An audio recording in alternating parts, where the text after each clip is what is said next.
Bro, kumaha ieu teh menit ditanggapina hanya miskomunikasi saja ku RSDK anjing, emang anak ucing teh bro, kumaha bro? Oh anu iya anu tina media anu tina berita nu ayeuna. Jadi memang betul saya udah bertemu sama dokter Lita. Tapi pertemuan itu saya datang ke RSDK itu sebetulnya ingin menanyakan kondisi adik saya. Siga kumaha menurutnya ayeuna kondisinya seperti apa. Waktu itu kan adik saya mau dirujuk ke RS Margono gitunya. Nah, permintaan maaf ya saya terima. Kenapa saya terima? Ya kalau namanya orang minta maaf, kenapa saya tidak maafkan? Yang saya permasalahkan itu bukan adik saya sudah dirawat kembali di sana, itu kan tidak menjadi satu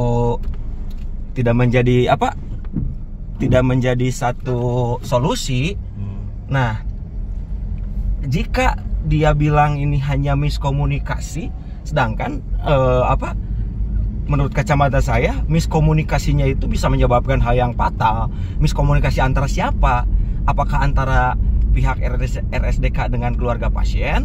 Apakah miskomunikasi di internalnya RSDK? Nah, terus yang saya sayangkan gini, kenapa bisa dua dokter, yang satu spesialis ortopedi dan yang satu spesialis dalam, bisa menyatakan bahwa adik saya itu sudah bisa pulang? Nah itu, padahal kondisinya adik saya itu masih dalam keadaan mual, terus mata berkunang-kunang, malah kelihatannya bisa sampai kabur, sesak napas. Ketika adik saya sudah dinyatakan pulang, ibu saya tidak bisa apa-apa karena posisi waktu itu saya sedang sakit juga, sedang di rumah. Infusan sudah dicabut, oksigen sudah dicabut, dan memang ada yang satu hal yang miris yang saya dengarkan dari adik saya. Ini oksigen sudah dicabut, tapi saya masih merasa pengap ketika mereka sudah mencabut oksigen, tapi saya mencoba untuk memasang kembali, kata adik saya. Lumayan WA lah, bari nungguan si mama nebus obat sebenarnya nyanggeus atulang ayeuna mah pasrah we heula urang sabarna. Nah, itu ternyata rujukannya itu bukan rujukan antar rumah sakit, tapi saya harus daftar kembali ke RSHS hari Senin, dan posisi waktu itu hari Jumat. Coba bisa dibayangkan tidak, ketika saya tidak ngotot dengan kondisi adik saya seperti itu, saya pasti membawa adik saya pulang, dan pulangnya itu ke Lumbung, bro. Jauh bro, ke Lumbung. Ngeri. Nah, pulang ke Lumbung juga saya saya nyari akses lah teman-teman yang memiliki ambulan, karena memang itu kaki adik saya itu harus benar-benar diam ya, apalagi kalau nggak naik ambulan kan gitu bro.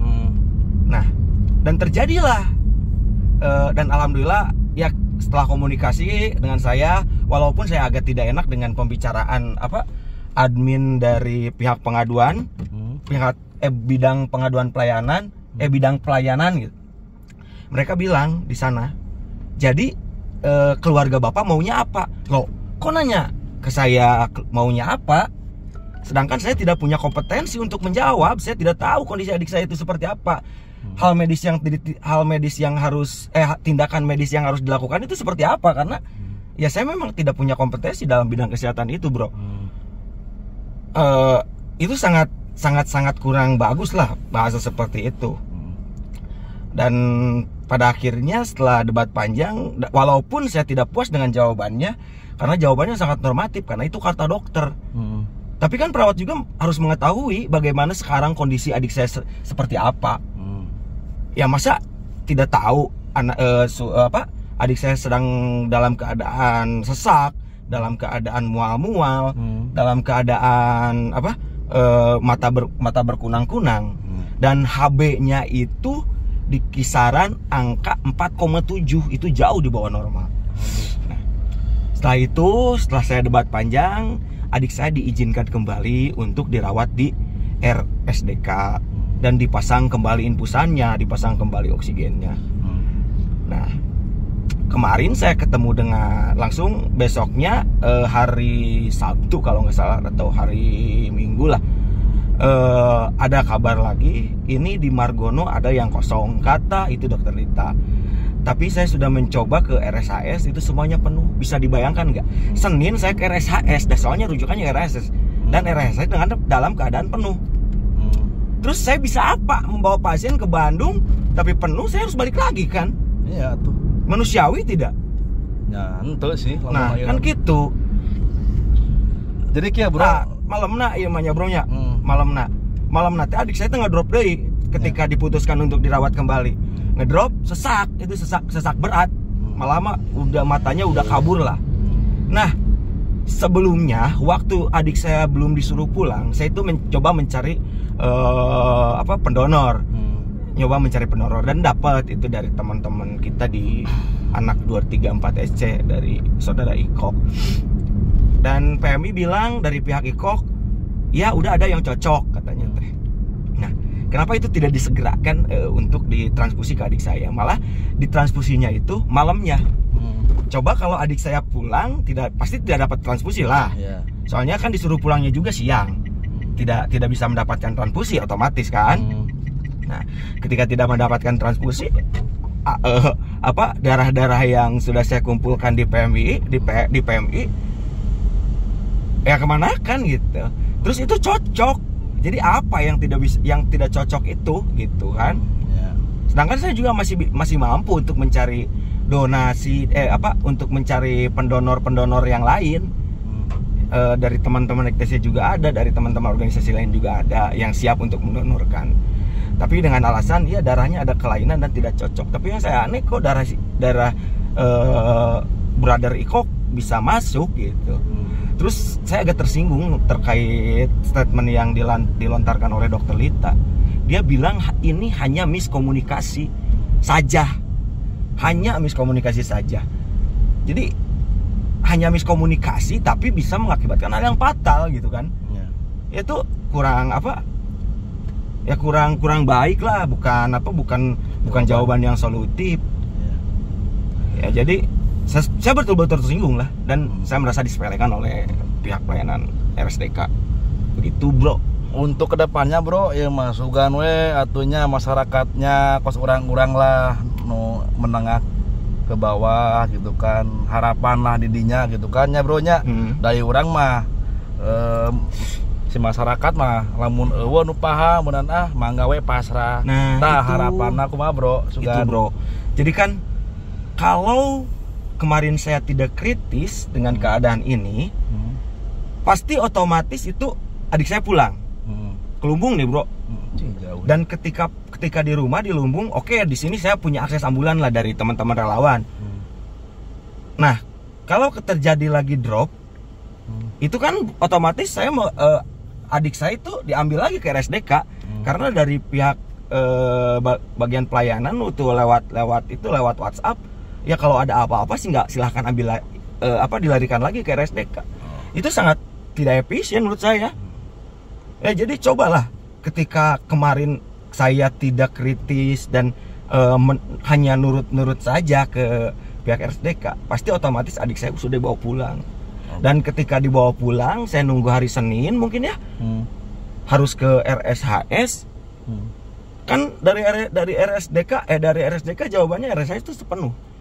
Jadi untuk ke RSHS saya tidak bisa mendapatkan apa-apa. Yang saya minta itu rujukan antar rumah sakit.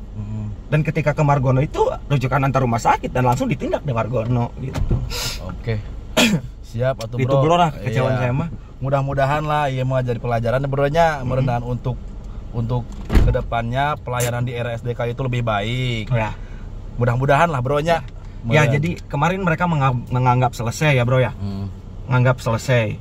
Ya selesainya gimana? Apa jaminan kepada kami sebagai konsumen kesehatan agar kasus ini tidak terjadi lagi ke pasien-pasien yang lain? Itu bagaimana jaminannya dan bagaimana cara perbaikannya? Makanya saya dengan Komisi D, ya itu kan hak kita lah ya, ke DPRD sebagai legislatif, sebagai pengawas, dan juga saya sebagai konstituennya mengadukan terkait hal ini. Harus ada tindakan yang betul-betul tegas.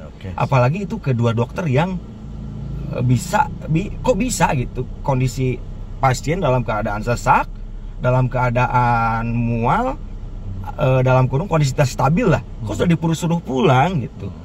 Karena yang adik saya rasakan ketika dilepas oksigennya itu mata berkunang-kunang seperti kurang asupan oksigen ke otak gitu.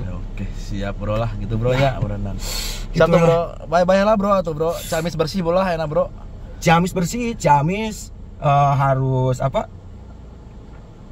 harus bisa lah, jangan sampai kasus ini terjadi lagi ke orang lain. Ya kenapa saya bersiteguh walaupun katanya sudah beres, ya sudah beres dengan keluarga saya, dengan saya sudah beres. Tapi juga saya juga tidak memandang sisi subjektifnya. Ada bagusnya itu dari RSDK. Ya bagusnya itu ada yang mengkontak saya itu bagian pelayanan. Kalau tidak ada itu mungkin saya tidak bisa menyampaikan. Itu sangat bagus lah. Saya juga masih memuji. Ya, tapi apa sih eksesnya gitu, tindakan apa yang sudah dilakukan sekarang setelah setelah kejadian kemarin? Apakah mereka melakukan rapat internal, melakukan evaluasi? Kan kami tidak tahu begitu. Dan sanksi apa yang didapatkan untuk orang-orang yang mungkin bisa disebut layador dalam hal ini. Gitu. Siap bro ya. Oke. Assalamualaikum Mas Bro. Waalaikumsalam warahmatullahi wabarakatuh.